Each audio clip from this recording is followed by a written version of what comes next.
At exactly 12:01 a.m., when the station clock made that tiny click that most people would never notice, Vivon was already sitting on the cold metal bench at platform number 3, the same way he had for the past 27 nights, hands locked together, elbows on his knees, staring at the empty tracks like something invisible was scheduled to arrive.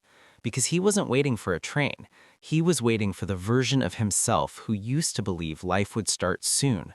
The platform smelled like rust, dust, and old rain. The overhead light flickered every few seconds, and each time it dimmed, his shadow disappeared, and each time it returned, he saw himself again, still there, still stuck, while somewhere in the distance a train horn cried into the dark like a warning he had already ignored too many times. And that sound dragged him back to 3 weeks earlier, to the morning of the interview that could have changed everything, the job he had dreamed about, prepared for, imagined telling people about, the one that would finally prove he wasn't just potential.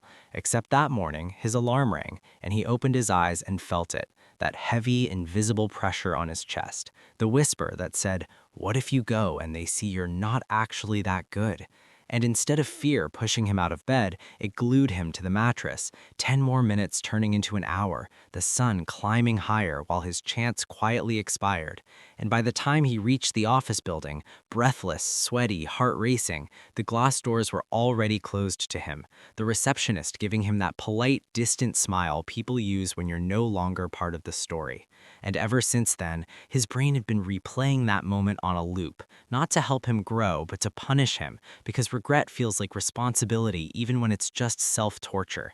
And that's why he came here, to this platform where his father used to bring him as a kid, where trains meant adventure instead of consequences, where his dad once said, "Every train is a choice. You either get on or you watch it leave."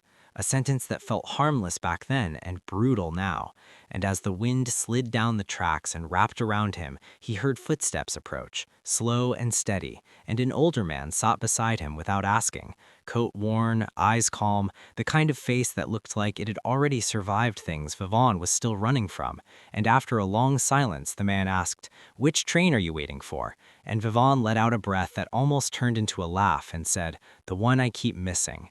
And the man nodded like he understood something deeper than the words and replied, "Late again?" And Vivon's head turned sharply because that question felt less like a guess and more like a diagnosis.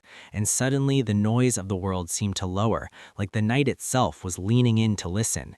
And the man continued, "You're not lazy, you're scared of finding out your limits, so you never test them." And those words didn't hit like an insult, they landed like truth, the kind that makes your chest tight because you've been hiding from it. And another train blasted past without stopping, wind slamming into them, metal screaming against metal, and the man pointed at the blur of lights and said, "Chances move like that, fast, loud, and gone, and you don't chase them, you arrive before they do." And Vivon swallowed hard, his throat dry, because for the first time he wasn't arguing in his head, he wasn't defending himself with excuses about timing or stress or bad luck, he just felt exposed, like someone had opened a window in a room he'd kept sealed for years. And quietly he asked, "How do I stop being this person?" And the man looked at the clock, 12:27 a.m., then back at him and said, "You don't stop being him all at once, you just become someone else for the next 5 minutes." And that sentence hung in the air, simple, almost too small to matter, yet heavy enough to shift something inside him, because 5 minutes didn't sound terrifying, didn't sound like a lifetime commitment or a personality transplant, just a tiny rebellion against the version of himself that always chose later over now. And as the wind settled and the platform returned to stillness, Vivon felt it, that strange, unfamiliar sensation. Not motivation, not confidence, but the quiet electric possibility that maybe his life hadn't been ruined by missed trains, only paused by fear. And maybe, just maybe, the next arrival wouldn't be a train at all, but the moment he finally stood up before it did.